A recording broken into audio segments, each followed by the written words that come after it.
International airport, garbage processing unit, ये चंडीगढ़ के मुख्य बातें हैं। यहाँ पर एक नया रेलवे स्टेशन बन रहा है जो एलिवेटेड होगा। ये वहां से आवाज आ रही है, असत्य बोल रहे हैं, असत्य बोल रहे हैं।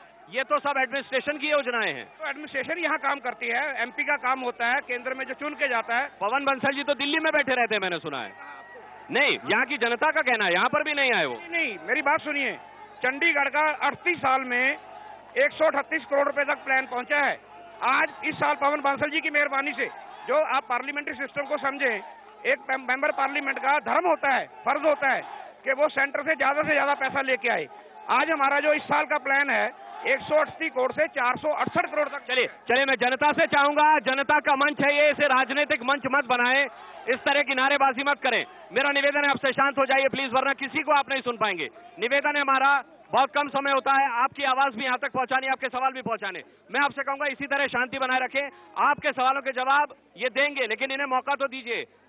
जनाब आपसे जानना चाहूंगा सतपाल जैन साहब, तमाम सारी समस्याएं, यहाँ की अवैध कॉलोनियां यहाँ की एक बहुत बड़ी समस्या है।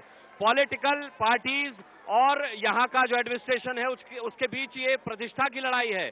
क्या कहना चाहेंगे आप उन कॉलोनियों को नियमित होने देना नहीं चाहते, आप उन्हें हटाना नहीं चाहते? पिछले 5 साल से केंद्र में कांग्रेस की सरकार है और स्थानीय सांसद मंत्री हैं।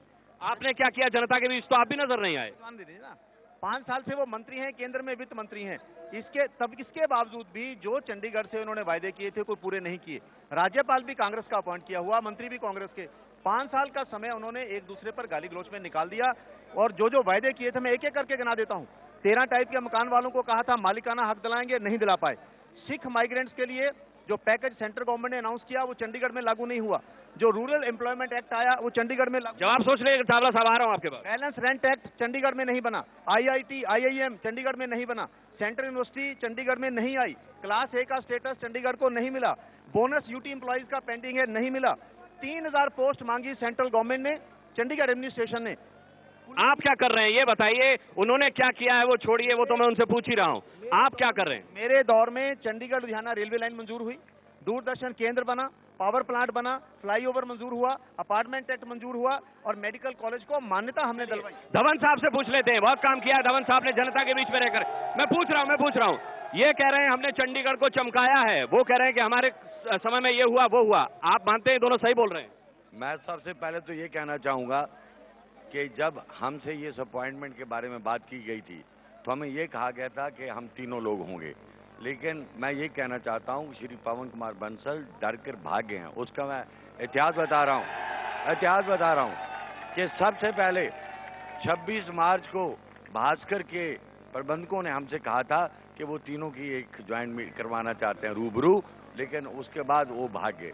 फिर उन्होंने 30 मार्च की डेट फिक्स की, मैं फिर माना, जैन साहब भी माने, लेकिन बंसल साहब फिर भागे। और उसके बाद चंडीगढ़ क्लब जो प्रतिष्ठित क्लब है चंडीगढ़, उन्होंने मुझे अप्रोच की, इन्हें भी की कि हम कराना चाहते हैं, हमने मान गए। मैं उनको कहा था मैं हाँ कर रहा हूं, लेकिन श्री पवन कुमार बंसल नहीं आएंगे और आज भी ये हुआ कि आए। मैं महसूस करता हूं अगर आपने इंटरव्यू लेनी है तो मैं भी अपना प्रतिनिधि यहां बैठाऊंगा, ये हमारे छोटे भाई हैं, मित्र हैं। नहीं, ये बहुत बड़ा सौभाग्य है कि आप दोनों हमारे साथ हैं, लेकिन दुर्भाग्य भी है कि पवन बंसल नहीं है। अब यहाँ पर बहुत बड़ा सवाल ये बीजेपी और बीएसपी की तरफ से और जनता की तरफ से भी उठा है कि जो 10 मिनट के लिए जनता के बीच नहीं आ सकता, वो 5 साल के लिए जनता का ख्याल कैसे रखेगा? बंसल 5 साल जनता के बीच में रहे हैं, वो केंद्रीय मंत्री के साथ साथ MP के साथ साथ अपनी जिम्मेवारियां बखूबी निभाते रहे हैं। और अगर रिकॉर्ड की बात करें तो ये शायद दोनों नेता अपने बिजनेस के सिलसिले में चंडीगढ़ से ज्यादा बाहर रहे होंगे। जहां तक बात इस तरह की डिबेट की है, ये गलत है। ये सारे पार्टी के समर्थक हैं, वो बोल रहे हैं तब शोर डालते हैं, मैं बोलता हूं तब शोर डालते हैं। अगर बात करनी है विकास की तो मुझे पूरा समय दें। चंडीगढ़ की खूब अपने आप, अगर आप चंडीगढ़ 5 साल पहले आए होंगे, कभी आपने ऐसा चंडीगढ़ देखा था?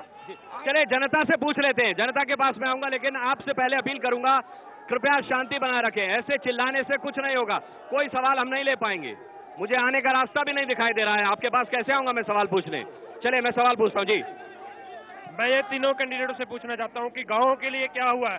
15 साल MP यहाँ पे रहे हैं पवन बंसल जी, तो गांवों के लिए क्या किया गया? ना तो लाल डोरा बढ़ाया गया, ना जमीनों के मुआवजे जो है बहुत कम किए गए हैं। राजधानी के रेट ज्यादा होने चाहिए या गाँव के स्टेट के ज्यादा होना चाहिए? मैं ये जवाब पूछना चाहता हूँ पवन बंसल जी से कि वो 15 साल यहाँ से MP रहे हैं, तो गाँवों के लिए क्या करेंगे?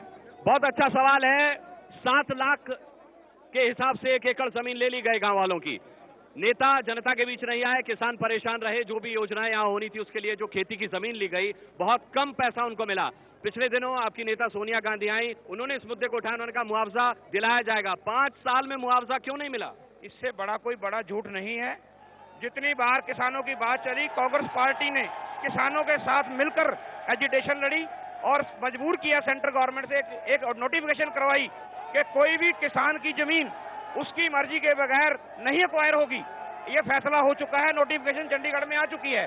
ये शोर शराबा करके बहस से भागना चाह रहे हैं। नहीं, शांति बनाए रखें। ये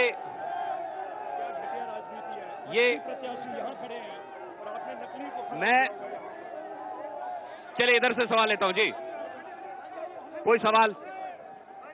मैं बंसल साहब से पूछना चाहता हूं, चावला साहब से, कि माननीय पवन कुमार बंसल जी ने 15 साल में नौजवानों के लिए क्या किया, इसका जवाब दीजिए। चलिए हम पूछ लेते हैं, नौजवानों के लिए क्या हुआ है यहाँ? नौजवानों के लिए क्या किया है पवन बंसल जी ने? सवाल के लिए चंडीगढ़ में राजीव गांधी आईटी पार्क आया है, करोड़ों रुपए लगे हैं उस पे, और एक नया एवेन्यू खुला है उनके लिए चंडीगढ़ में। जितने चलिए मैं पूछ लेता हूं सतपाल जैन जी से भी। युवाओं की समस्या है, युवाओं के लिए कुछ नहीं किया। 4 बार सीट उनके पास रही, पवन बंसल जी के पास कुछ नहीं हुआ। आप मानते हैं ये? और अगर मानते हैं हाँ तो आप क्या करेंगे? बिल्कुल सही बात है। कांग्रेस पार्टी ने अपने 15 साल के दौर में आरोप मत लगाइए, आप क्या करेंगे ये बताइए। आम यूथ के लिए नंबर 1 चंडीगढ़ में यूथ एडवाइजरी कमेटी बनाई जाएगी, यूथ की पॉलिसी बनाई जाएगी, स्पोर्ट्स की पॉलिसी बनाई जाएगी, लैपटॉप 10-10 हजार में दिए जाएंगे। और मैंने सारे यूथ को चिट्ठी लिखकर अपने ब्लॉग के माध्यम से सजेशन मांगे हैं। जॉब ओरिएंटेड कोर्सेज बनाए जाएंगे, आईटी का सेंटर बनाया जाएगा और यूथ को एनकरेज किया जाए to participate in this system. उनको जॉब ओरिएंटेड कोर्सेज और जॉब ओरिएंटेड इंडस्ट्री फैक्ट्री यहां लेकर आएंगे ताकि नौजवानों को चलिए ये करेंगे वो करेंगे, तमाम सारी चीजें सतपाल जैन जी ने कह दी। जनता इस वक्त नाराज है क्योंकि राजनीतिक प्रभाव इस शहर में इतना नहीं है जितना होना चाहिए। जनता के सवाल में लूंगा एक छोटे से ब्रेक के बाद, लेकिन आप लोग शांत हो जाएंगे तब ये पॉसिबल होगा, तब संभव होगा, वरना नहीं आ पाऊंगा आपके बीच में। एक छोटे से ब्रेक के बाद लौटते हैं, कोशिश करते हैं कि जनता अपनी जगह बैठ जाए और हम आगे जनता के सवाल ले पाएं।